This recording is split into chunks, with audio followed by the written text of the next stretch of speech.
The night shift at Antarctica's Deep Space Monitoring Station was usually quiet. Most nights, Dr. James Miller would sit at his console, sipping coffee and watching the endless stream of normal space noise scroll across his screens. But tonight was different. It started with a small blip. At first, he thought his tired eyes were playing tricks on him. The signal was unlike anything he had seen before, a repeating pattern that definitely wasn't natural space radiation or random noise. "Hey, can you take a look at this?" He called out to his colleague, Robert, who was half asleep in the chair next to him. Robert wheeled over, suddenly alert as he saw the strange pattern on the screen. "What am I looking at, James?" Robert asked, leaning closer to the monitor. "I'm not entirely sure," James replied, his fingers flying across the keyboard as he tried to clean up the signal. "But it's structured. Too structured to be natural." The pattern kept repeating, growing stronger with each passing minute. James ran it through every known signal database they had: military communications, satellite broadcasts, deep space probes. But nothing matched. His heart began to race as he realized what this might mean. He reached for the red phone, the one they were only supposed to use in extraordinary circumstances. His hand trembled slightly as he dialed the number for mission control. "This is Dr. James Miller at Antarctic Station 6, he said when they answered. "I need to speak with Director Thompson immediately. We've got something you need to see." Within an hour, the quiet station was buzzing with activity. Teams of cryptographers and signal analysts had been rushed in by emergency transport, and every available computer was processing the mysterious signal. "It's definitely a message," announced Dr. Mary White, the lead cryptographer, after several hours of intense work. "And it's being broadcast on multiple frequencies, using mathematical sequences as a base. Whoever sent this wanted to make sure it could be understood by anyone who received it." The room fell silent as Mary's team began decoding the first parts of the message. James watched as the alien symbols transformed into readable text on their screens. His eyes widened as he read the translation. "URGNT, to any spacefaring civilization receiving this message. We are the Luminary. Our fleet of 300 ships is stranded in your solar system's outer region. Critical systems failing. 50,000 civilians aboard. Request immediate assistance. Coordinates follow." "My God," Director Thompson whispered, reading over James's shoulder. "It's a distress call." The coordinates pointed to a location in the Kuiper Belt, far beyond Neptune's orbit. Initial calculations confirmed that something large was out there, much larger than any known objects in that region. Within minutes, secure lines to every major government on Earth were buzzing. The UN Security Council was called into emergency session. Scientists, military leaders, and politicians around the world were woken from their sleep to face something humanity had only dreamed about: first contact with an alien civilization. James stayed at his station, continuing to monitor the signal as chaos erupted around him. More messages began coming through as their computers got better at decoding the alien language. Technical specifications, ship diagrams, and more detailed distress calls painted a picture of an advanced civilization in desperate need of help. "They're not just advanced," James muttered as he studied the incoming data. "They're way beyond us technologically, yet they're asking us for help." The next few hours were a blur of activity. Military satellites were repositioned to scan the Kuiper Belt. Space agencies worldwide began preparing their ships and crews. The news hadn't broken to the public yet, but soon the whole world would know. Humanity wasn't alone, and their new neighbors needed their help. As dawn broke over Antarctica, James finally took a moment to step outside the station. He looked up at the stars, knowing that somewhere out there, thousands of alien lives were hanging in the balance. Despite their advanced technology, they had turned to Earth, to humans, for help. He smiled slightly, thinking about how humanity had always dreamed of proving itself worthy of joining a larger galactic community. Now they had their chance, not through war or competition, but by doing what humans did best: solving problems and helping others in need. The greatest adventure in human history was about to begin, and it started with a simple distress call on a quiet night in Antarctica. 3 days after the distress signal was received, the United Earth Council gathered in an emergency session in Geneva. Representatives from every nation sat in tense silence as they watched video feeds of the massive alien ships captured by deep space telescopes. Captain Anna Rogers stood at attention before the council, her decorated uniform gleaming under the bright lights. At 42, she had more deep space flight hours than any other commander in Earth's small fleet. Now she was about to receive the most important mission in human history. Captain Rogers, Council President Martinez began. You've been chosen to lead humanity's first rescue mission beyond Neptune's orbit. Are you prepared for this responsibility? Yes, sir, Anna replied without hesitation. My crew and I understand what's at stake. The mission details appeared on the large screen behind her. Earth would send its 5 most advanced ships: the Endeavour, Discovery, Pioneer, Atlas, and Challenger. Each vessel carried the best engineers, scientists, and problem solvers humanity had to offer. Outside the council building, crowds had gathered in the streets. The news of alien contact had spread worldwide, causing a mixture of excitement, fear, and wonder. Some people carried signs welcoming the aliens, while others protested against helping unknown beings. Back in her quarters that evening, Anna studied the technical data from the Luminary fleet. Their ships were massive crystal structures, each one housing thousands of refugees. The technology was incredible, but something about their predicament bothered her.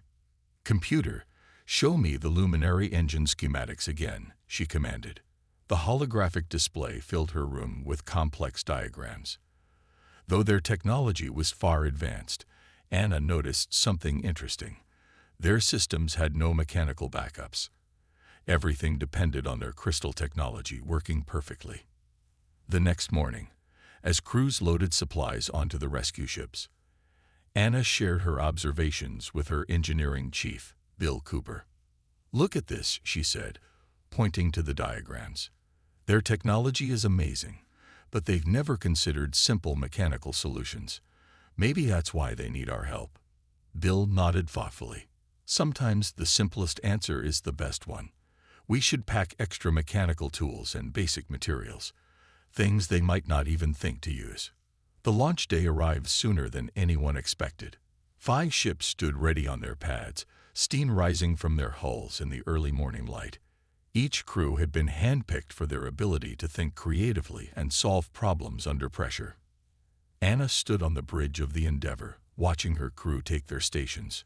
Her first officer, Mike Taylor, handed her the final mission checklist. All ships report ready, Captain, he said. Engineering teams are prepped, medical bays are stocked, and we've loaded enough supplies to help repair a small city. Good, Anna replied, settling into her command chair. Let's hope it's enough. The countdown began. On screens worldwide, billions watched as humanity's rescue fleet prepared for launch. In homes, schools, and public squares, people held their breath. This wasn't just a rescue mission. It was humanity's chance to prove itself to the galaxy. T-minus 10 seconds, the launch controller announced. 9, 8, 7.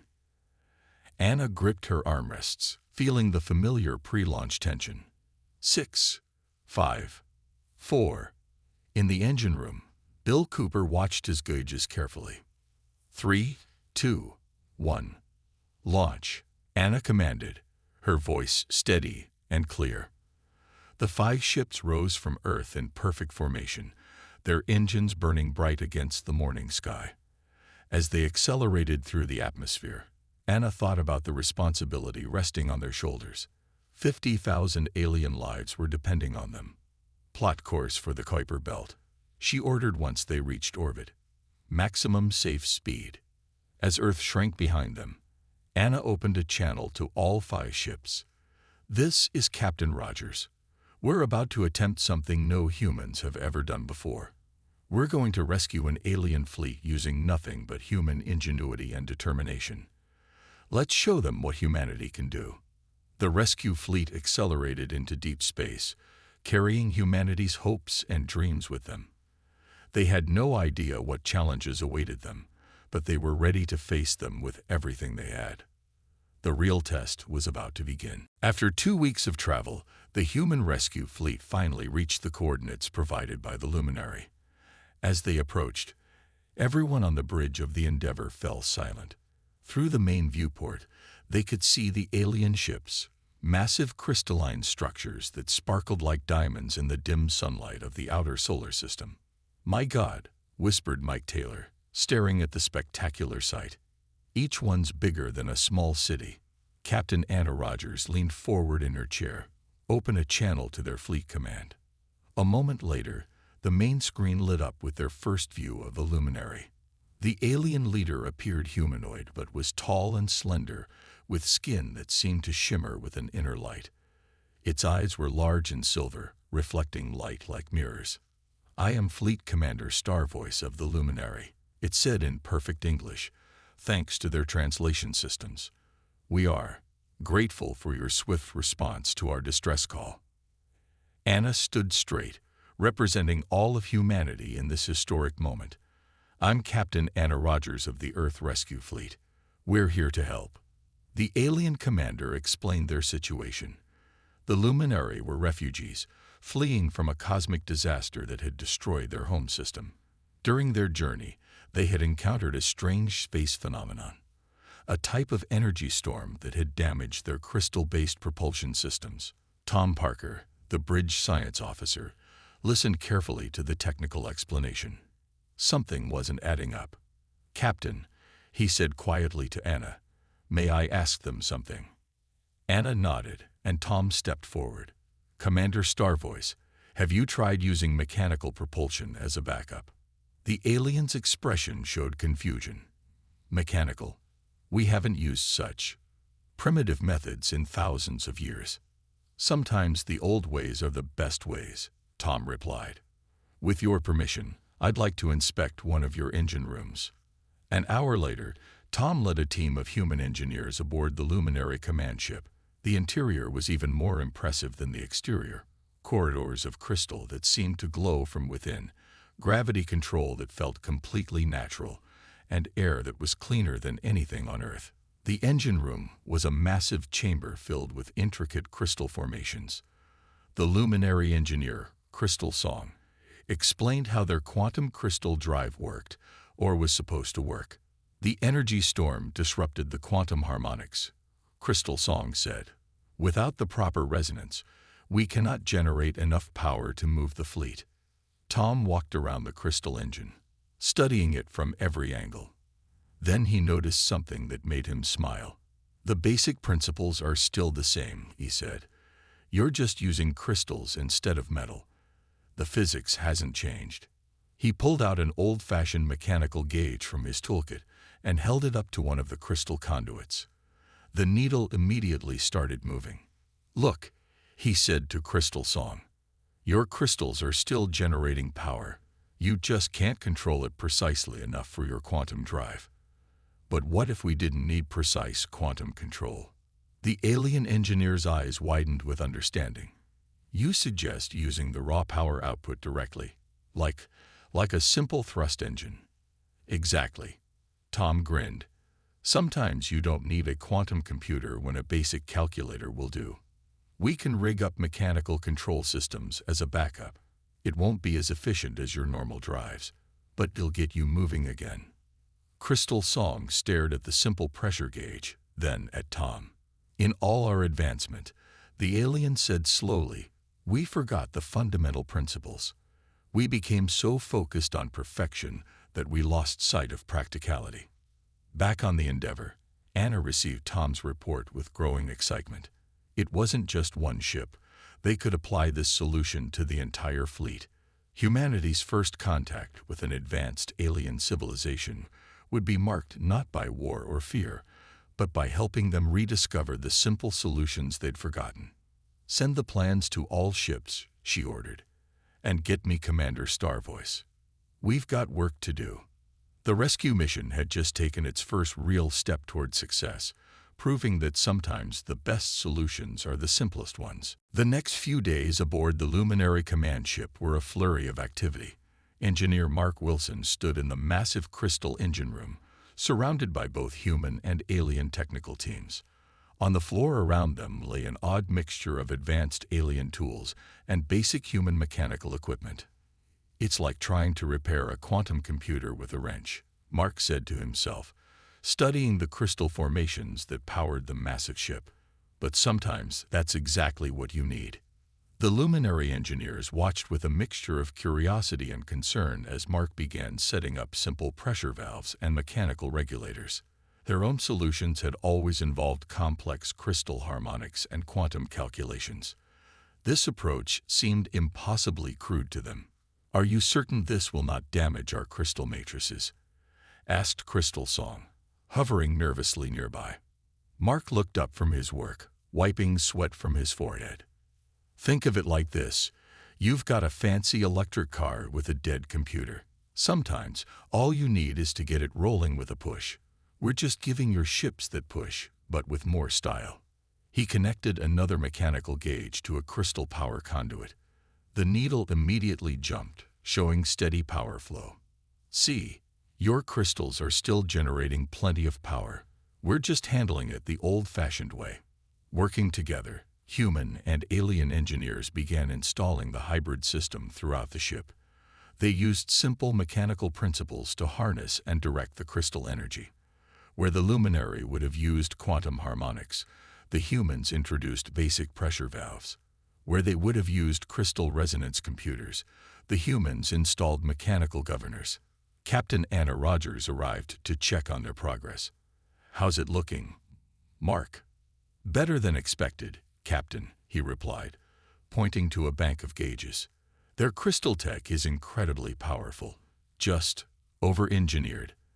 They've got enough raw energy to move planets, but they lost the ability to use it without perfect control systems." A young Luminary engineer named Lightweaver approached them, holding up a simple pressure release valve. "This is fascinating," she said. "Such a basic device, yet it perfectly regulates the crystal energy flow. We would have used quantum entanglement for the same task." "Sometimes simpler is better," Mark replied. "Less things to go wrong." The real test came later that day. They had finished installing the hybrid system on one of the smaller ships in the fleet. Mark stood at his control station, monitoring the gauges as they prepared for the first test. "Crystal power at 30%, reported Lightweaver. "Mechanical control systems are responding normally. All pressure valves showing green," Mark added. "Ready when you are, Captain." Anna nodded from her position on the bridge. "Begin test sequence." The ship's crystal formations began to glow brighter. Energy flowed through the new mechanical control systems, regulated by simple human engineering. For a moment, nothing seemed to happen. Then, slowly but surely, the ship began to move. Cheers erupted from both human and Luminary crew members. The hybrid system worked. It wasn't as elegant as their original quantum drive, but it could move the ship safely through space. "Remarkable," Crystal Song said, studying the readouts. "The efficiency is lower than our standard systems, but the reliability, it's nearly perfect." Mark grinned. "That's the beauty of mechanical systems. They might not be fancy, but they just work." The success of the test changed everything. Now they had a proven solution that could be applied to all 300 ships in the fleet. It would take time and hard work, but they could save everyone. "Send the design specs to all our engineering teams," Anna ordered, "and contact the other human ships. We're going to need every engineer we've got." As the crews celebrated their success, Mark caught sight of something on one of his monitoring screens. A strange energy reading, far out in space. He made a note to check it later. Right now, they had 300 ships to repair. The real work was just beginning. Time was running out. 2 weeks into the repair operation, Mark Wilson stood in the command center they had set up, watching dozens of red warning lights on the status board. Each light represented a Luminary ship with failing life support systems. "We've got maybe 3 days before the first systems start to fail completely," he reported to Captain Anna Rogers. "We need to work faster." The captain studied the display, her face reflecting the red warning lights. "Tell me something good, Mark." "Well, the hybrid system works perfectly on the 20 ships we've already fixed," he said. "But at this rate, we'll never finish in time. We need a new approach." Just then, Lightweaver rushed into the command center, her crystalline skin glowing with excitement. "I think we've found a solution," she announced. "We've been studying your human teaching methods." She pulled up a holographic display showing a simplified version of their repair procedure. "You humans use something called assembly lines, where each person does one specific task instead of completing the whole process. We can apply this to our repairs." Anna's eyes lit up. "Mass production." "Of course. Instead of having each team do complete repairs on one ship at a time, we can have specialized teams each doing one part of the process across multiple ships," Mark finished. "Lightweaver, you're a genius." Within hours, they had reorganized their entire operation. Human and luminary engineers were split into specialized teams. Some focused only on installing mechanical valves, others on power regulators, and others on control systems.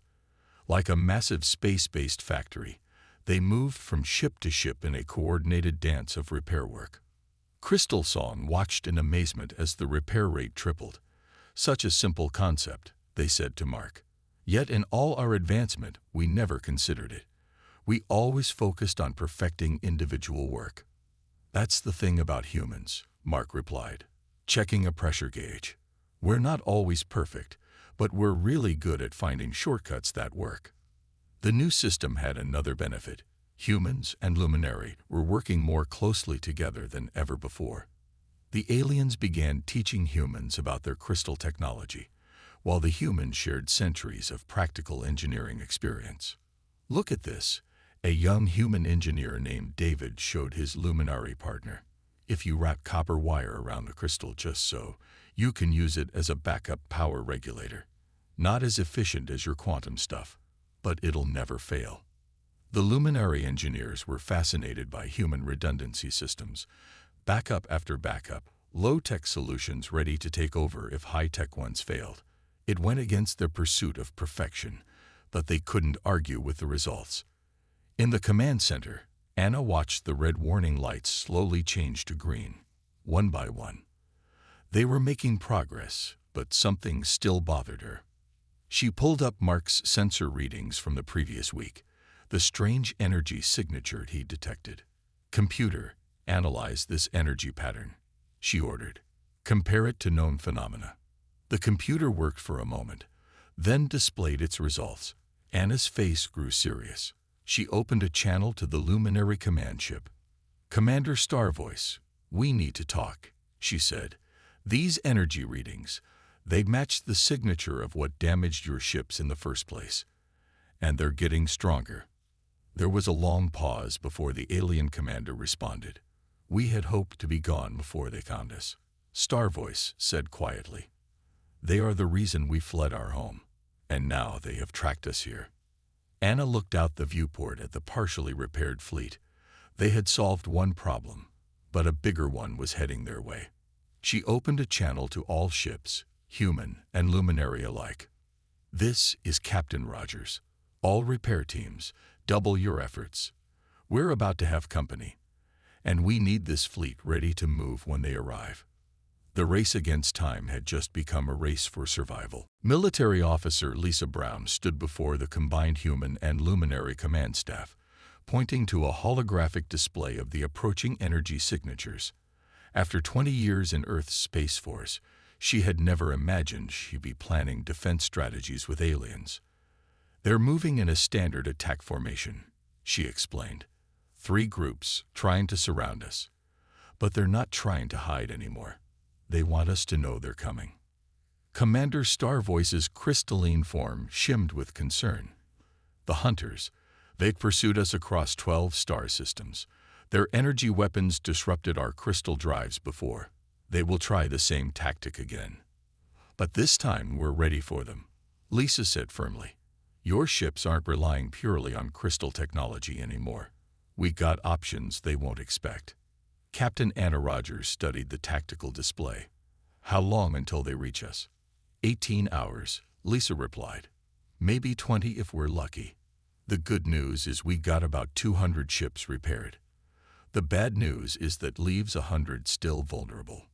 Mark Wilson spoke up from his position near the back. The hybrid systems we installed are more resistant to energy attacks. They're not as elegant as pure crystal tech, but they're harder to disable. Then we use that, Lisa said, her tactical mind already forming a plan. Commander Starvoice, what if we put your repaired ships on the outside of the formation? Create a shield wall around the vulnerable ones. The alien commander's eyes glowed with interest. An interesting strategy. But the hunters have superior weapons. Even with the modifications, they could still overwhelm us. Lisa smiled. That's why we're not going to just sit here and take hits. Humans have been studying warfare for thousands of years. Sometimes the best defense is a good offense. She adjusted the hologram, showing her proposed formation. The repaired luminary ships would form an outer sphere, protecting the vulnerable inner ships. But mixed among them would be the 5 human vessels, each one modified with crystal technology he'd learned from the luminary. We've got something they've never seen before, Lisa continued. Ships that combine human tactical systems with luminary crystal tech. They won't know what to expect. Over the next few hours, the fleet shifted into its new formation. Engineering teams rushed to complete repairs on as many remaining ships as possible. Every human and luminary worked together with desperate speed, knowing what was at stake. In the armory of the Endeavour, Lisa supervised as crews installed crystal focusing arrays on their conventional weapons. The combination was untested, but their simulation showed promising results. Will it work? Anna asked, inspecting the modified weapons. In theory? The crystal arrays should amplify our weapon power by about 300%, Lisa replied. In practice, we'll find out soon enough. On the bridge, the tactical display showed the hunter ships getting closer. Their energy signatures were massive, indicating weapons far more powerful than anything in the human fleet. They're trying to intimidate us, Lisa observed, showing off their power. But they don't know what we've got planned. Commander Starvoice joined them on the bridge, watching the approaching enemy. In all our encounters with the hunters, we never considered fighting back. We always ran, thinking our advanced technology would save us. Sometimes the best technology isn't the most advanced, Lisa said. It's the most unexpected. A warning alarm sounded. The hunter fleet had crossed into the outer solar system. Their ships were visible now. Dark, angular vessels that seemed to absorb light rather than reflect it. All ships, battle stations, Anna ordered. This is what we've trained for. As crew members rushed to their positions, Lisa made final adjustments to their tactical plan. The hunters had superior technology and overwhelming firepower, but they had never faced humans before. They had never encountered an enemy that combined advanced crystal technology with primitive but effective warfare tactics. They were about to learn why that was a serious mistake. The hunter fleet emerged from the darkness like a swarm of angry wasps. Their black ships, each twice the size of Earth's largest vessel, moved to surround the combined human luminary fleet. On the bridge of the Endeavour, Captain Anna Rogers watched them approach with steady eyes. They're charging weapons, Lisa Brown reported from her tactical station. Energy signatures are massive. Let them make the first move, Anna ordered. Everyone stick to the plan. The first attack came as a wave of purple energy that rippled across space toward their fleet. In previous encounters, this attack had disabled the luminary ships instantly. But this time was different. Hybrid systems holding. Mark Wilson's voice came over the comm. The mechanical backups are working perfectly. We've got full power. The hunter ships hesitated, clearly surprised by their failed attack. That moment of confusion was all Lisa needed. All ships, execute Battle Plan Delta, she commanded, just like we practiced. The human luminary fleet burst into action. The outer sphere of ships split apart in a carefully choreographed dance, revealing 5 human vessels with their newly modified weapons. Crystal-enhanced energy beams lanced out, far more powerful than anything Earth ships had ever produced before. Direct hits. Lyssa reported as 3 hunter ships reeled from the unexpected assault. Their shields weren't configured for our hybrid weapons. Commander Starvoice's voice rang through the command channel. All Luminary vessels, activate secondary systems as planned. The massive crystal ships began to glow, but not with their usual elegant precision. Instead, they pulsed with raw power, directed through human-made mechanical systems. It wasn't pretty, but it was effective. "They're splitting their formation," Lyssa observed. "They don't know which ships to target first." The battle turned into organized chaos. Hunter ships found their energy weapons less effective against the hybrid systems. When they disabled the crystal technology, mechanical backups kept the ships running.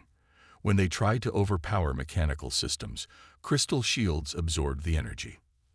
"They're not used to adapting," Lyssa said, watching the enemy's rigid formation start to break down. "They've always relied on superior technology. They don't know how to handle an enemy that keeps changing tactics." On Mark's engineering deck, human and luminary crews worked together seamlessly, rerouting power and switching between crystal and mechanical systems as needed. What the hunters saw as primitive backup systems were actually becoming their greatest weakness. They couldn't predict which technology their targets would use next. Squad 3 switched to mechanical drives and full crystal weapons. Anna ordered. Squad 2, opposite pattern. Keep them guessing. The hunter fleet's formation completely collapsed as they tried to deal with the constantly changing threat. Some ships would face pure crystal technology, others mechanical systems, and others a hybrid of both. Nothing in their experience had prepared them for this. "Their flagship is powering up something big," Lyssa warned. "Some kind of super weapon. Now," Anna commanded, "spring the trap." The remaining 100 luminary ships that had appeared vulnerable suddenly powered up. During the battle, engineering teams had completed their repairs using the streamlined process Lightweaver had developed. The entire fleet was now operational. The hunter flagship fired its weapon, a beam of energy that could have torn through a small moon. But the combined fleet was ready. Every ship, human and luminary alike, activated their hybrid shields at the same time. The devastating beam split and scattered, absorbed by hundreds of ships working in perfect coordination. "All ships, return fire," Anna ordered. "Everything we've got." The response was overwhelming. Crystal beams, mechanical weapons, and hybrid systems all fired at once. The hunter flagship's shields shattered under the combined assault. The remaining hunter ships began to retreat, their supposed technological superiority proven meaningless against an enemy that could adapt and evolve. As the last hunter ship disappeared into deep space, cheers erupted throughout the fleet. Humans and luminary celebrated together, no longer 2 separate species but one unified force. Later, in the Endeavor's meeting room, Commander Starvoice spoke to the assembled human officers. "You have taught us something invaluable," the alien leader said. "True advancement comes not from abandoning the old ways, but from finding the perfect balance between past and future." Anna smiled. "And you've taught us that we have more to offer the galaxy than we ever imagined. This is just the beginning." She was right. News of the battle spread quickly across space. The species that had saved the mighty luminary and defeated the unstoppable hunters wasn't the most advanced, but they were perhaps the most innovative. Humanity had proven itself ready to join the galactic community, not through overwhelming technology, but through creativity, adaptability, and the wisdom to know that sometimes the simplest solution was the best one.